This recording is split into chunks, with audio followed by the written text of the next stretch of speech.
E aí, concurseiros, pronto para mais uma jornada? O que vocês acharam na última hashtag? Fala aí para mim, o que vocês acharam daquelas regrinhas? Várias regrinhas, meu Deus, quanta coisa para eu gravar. É tanta jornada, né? Eu começo a preparar mais uma jornada, é jornada de salário-benefício, é jornada de RMI, é jornada de auxílio-reclusão, socorro, né? É salário-família, não tem mais, né? Então vamos para mais uma rodada agora, na hashtag 79. Vamos para o último bloquinho, o bloquinho de hoje. Vou dar uma notícia boa para vocês, está bem mais tranquilo. Eu acho que o segundo bloco ali para estudar ele é bem mais pesado, tá? O primeiro bloco eu acho mais curioso, o segundo eu acho bem mais pesado. Hoje está bem mais tranquilo, a aula deve ser até um pouquinho mais curta, tá bom, pessoal? Então, vamos lá. Ó.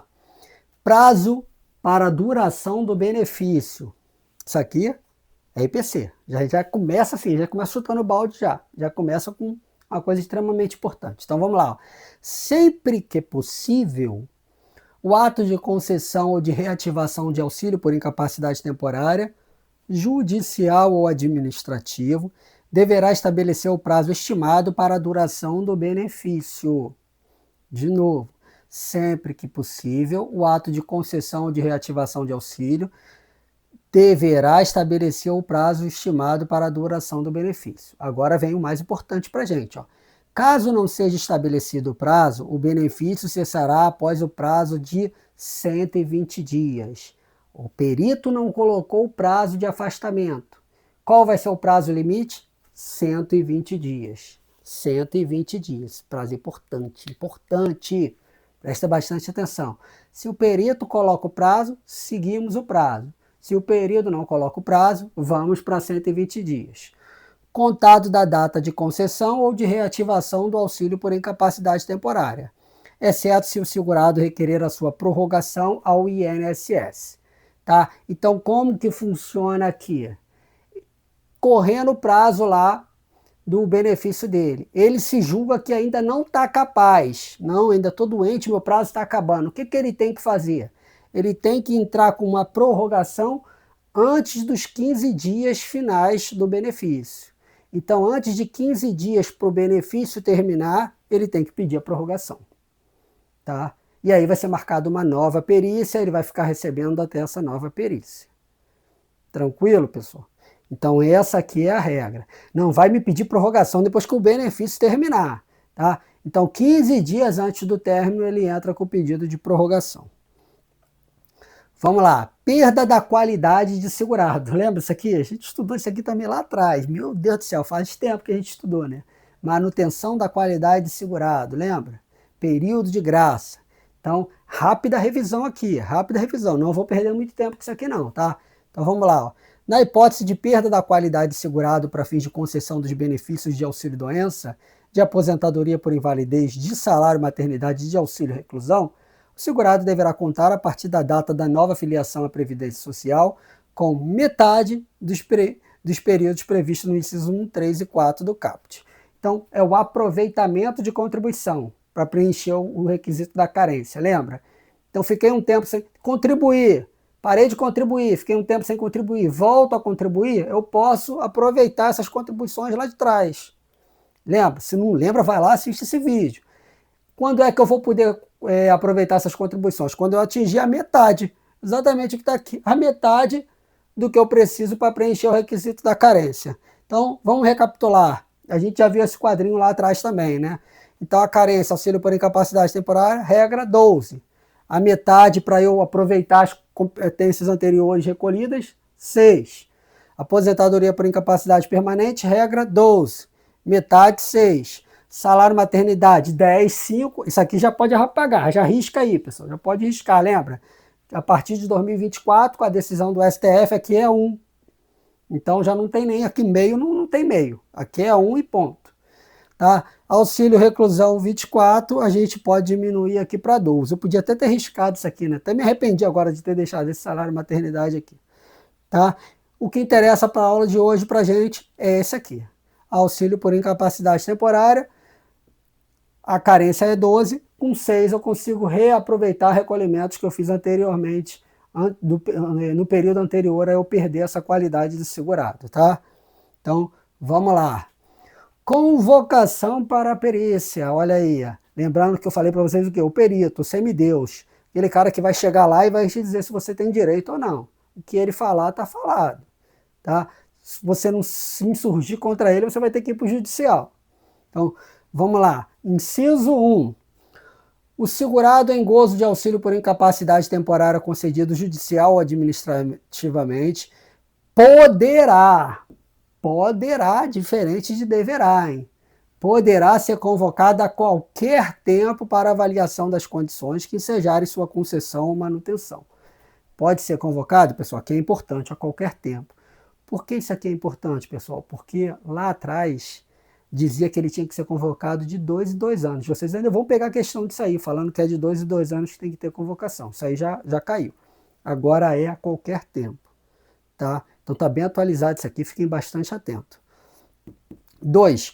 O segurado que não concordar com o resultado da avaliação poderá apresentar, no prazo de 30 dias, recurso da decisão proferida pela Perícia Médica Federal perante o Conselho de Recursos da Previdência Social, o CRPS, cuja análise médico-pericial, se necessária, será feita por perito médico federal diverso daquele que tenha realizado o exame anterior. Tá? Então ele não concorda ali com o laudo do perito, ele pode recorrer, ele vai recorrer para o CRPS, lá ele vai ser avaliado por outro perito. Então ele fala aqui que o perito tem que ser diferente. É claro, né, pessoal? Se fosse o mesmo perito, ele vai dar o mesmo laudo, né? Não vai adiantar nada. Vamos lá. Exame médico, pessoal. Então, mais um itemzinho importante para a gente. Ó. O segurado em gozo de auxílio por incapacidade temporária concedido judicial ou administrativamente, está obrigado, independentemente de sua idade, sob pena de suspensão do benefício, a submeter-se a exame médico a cargo da Perícia Médica Federal. Processo de reabilitação profissional a cargo do INSS é tratamento dispensado gratuitamente, exceto o cirúrgico e a transfusão de sangue, que são facultativos. Então, olha só, pessoal. Você está lá recebendo seu benefício, está lá doente, tristinho, lá, recebendo benefício, a perícia te convoca. Você não vai, o benefício é suspenso. Tá? Olha só, suspensão diferente de cancelamento. Sempre atento a essas palavrinhas. Ele é suspenso. Aí, se você passar pela perícia, ele é reativado, se você ainda estiver doente. Então, ele não é cancelado. Tá? Então, suspende o benefício. Chamou para a perícia, você tem que ir. Mandou você fazer algum exame, você tem que fazer. Mandou para a reabilitação, você tem que fazer. Ele só não pode te obrigar a 2 coisas. Tá? Isso tem a ver um motivo muito religioso também. Tá? Então, aqui tem uma carga religiosa por trás. O que ele não pode te obrigar? Cirurgia e transfusão de sangue. O restante, ele mandou, você não foi, ele pode suspender o benefício. Então, essa é a regra. Tranquilo, pessoal? Ele só não vai poder te obrigar nesses 2 casos aqui. É interessante você deixar isso aqui anotado? É bem interessante. Essa observação que ele faz aqui já caiu em prova. Em mais de uma prova, hein? Se você pesquisar aí, em prova de vários lugares já caiu, já explorou esse tópico aqui. Tá? Então, ele é muito importante. Vamos lá. Acidente do trabalho. Então, o segurado que sofreu acidente do trabalho tem garantida, pelo prazo mínimo de 12 meses, a manutenção do seu contrato de trabalho na empresa, após a cessação do auxílio-doença acidentário, independente de percepção de auxílio-acidente. Tá? Aqui, pessoal, são 2 tipos de acidente, são 2 tipos de benefícios. Tá? A gente tem o auxílio-doença e o auxílio-doença acidentário. Qual é a diferença? O auxílio-doença acidentário, ele é fruto de um acidente de trabalho. Então, quando você volta a trabalhar, você não pode ser mandado embora por 12 meses. Tá? Cuidado que o auxílio-doença normal, o auxílio-doença que não é fruto de acidente de trabalho, você pode voltar e ser mandado embora. Tá? Então, bastante cuidado com isso. Auxílio-doença que não é acidente do trabalho, voltei, posso ser mandado embora. Auxílio-doença acidentário, que é aquele oriundo de acidente de trabalho, voltei, não posso ser mandado embora por 12 meses. Tá? Mais para frente, eu vou gravar um vídeo, tá? Daqui a mais para frente aí, 85, 86, tá? Ainda 87, eu ainda estou montando o vídeo, só do CAT, que é o Comunicado de Acidente de Trabalho. Tá? A gente vai falar só do CAT, que envolve essa questão aqui. Tá? Como é um assunto que tem algumas coisas interessantes para falar e que já foram abordadas em prova, eu vou fazer um vídeo só para ele. Tá? Eu ia abordar ele aqui dentro, mas falei, não, melhor abordar ele separado, porque tem alguns detalhes ali que eu quero que vocês massifiquem para não perder questão em prova. Então, auxílio-doença e auxílio-doença acidentário. A diferença é que quando retorna no acidentário, a pessoa não pode ser mandada embora por 12 meses. Tá? Vamos lá. Processo de reabilitação profissional. O segurado em gozo de auxílio por incapacidade temporária insuscetível de recuperação para sua atividade habitual deverá submeter-se a processo de reabilitação profissional para o exercício de outra atividade. O benefício será mantido até que o segurado seja considerado reabilitado para o desempenho de atividade que lhe garanta subsistência ou, quando considerado não recuperável, será aposentado por incapacidade permanente. A gente já estudou essa parte aqui de reabilitação, né? Então ele está lá no INSS, recebendo o auxílio dele. O INSS verifica que vai ser difícil recuperar ele para aquela atividade ali. Tenta reabilitar ele em outra. Se reabilita ele em outra, ele vai trabalhar nessa outro trabalho, essa profissão, e vai deixar de receber o auxílio que ele está recebendo.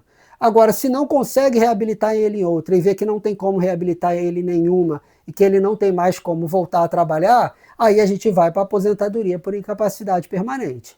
Vai encostar ele lá, ele vai receber esse benefício e não vai voltar mais. Tá? Então essa aqui é a ideia do processo de reabilitação para ele. Licenciamento, aqui é bem interessante também, tá, pessoal? O segurado empregado, inclusive o doméstico, em gozo de auxílio por incapacidade temporária, será considerado pela empresa e pelo empregado doméstico como licenciado.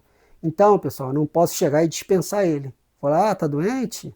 Ah, é? Baixa na carteira, tchau, vai embora, vem outro. Não, ele fica licenciado. Quer contratar outro? Pode até contratar, mas não vou poder dar baixa ali na carteira. Ele vai ficar ali com o trabalho dele ali, vamos dizer assim, garantido. Isso vale para o empregado e para o doméstico, tá? Fica ali, garantido não, acho que paralisado. Né? O contrato de trabalho dele fica paralisado. Acho que esse termo cairia melhor, né? O termo paralisado. Vamos lá, pessoal. E quando vai terminar? Quando cessa o auxílio por incapacidade temporária. Cessação do benefício. Quais são as hipóteses? Então vamos dar uma olhada. O auxílio por incapacidade temporária cessará. Cessará, acabou, vai acabar.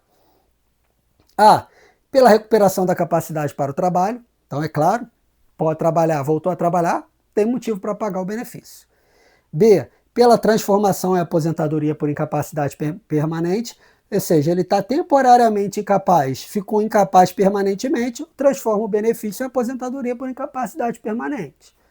C, pela transformação em auxílio acidente de qualquer natureza. Neste caso, se após a consolidação decorrente de acidente de qualquer natureza, resultar sequela que implique redução da capacidade para o trabalho que habitualmente exercia. Ou com a morte do segurado. Morreu, também não vai ter direito ao benefício, tá? O que ele fala aqui, transformação ao auxílio acidente, pessoal? O auxílio acidente, a gente vai ver ele, é o próximo benefício, que ele é um benefício que você pode trabalhar, mas você tem uma redução na sua capacidade laborativa. Como você tem uma redução na sua capacidade laborativa, você vai receber uma indenização do Estado, que é o auxílio acidente. Tá? Ele tem uma natureza indenizatória, porque você não consegue mais competir no mercado de trabalho em igualdade de condições com as demais pessoas. Então, o que ele fala aqui? Se transformar em auxílio acidente, ou seja, você já pode trabalhar, mas você não consegue trabalhar como antes, porque agora você está com a capacidade reduzida. Aí para de te pagar esse benefício. Tá? Então é exatamente isso que ele quis dizer. Então aqui a gente mata as hipóteses de cessação do benefício. Tá? Então recapitulando, recuperação da capacidade de trabalho, voltou a trabalhar, transformação em aposentadoria por incapacidade permanente, transformação em auxílio acidente, e a morte do segurado, né? Morreu, vai receber, está incapaz temporariamente? Não, morreu, não vai trabalhar nunca mais. Tá? Então, com isso a gente mata este benefício. Tá? Gostaram, pessoal? Estão gostando? Comenta aí no vídeo aí se estão gostando, se não estão gostando, o que eu poderia implementar, o que eu poderia retirar, tá? Fique à vontade para... A ideia aqui é trazer o melhor para vocês. Então, quanto mais feedback eu tiver, melhor vai ficar para vocês, tá bom? A gente consegue aí fazer os melhores ajustes.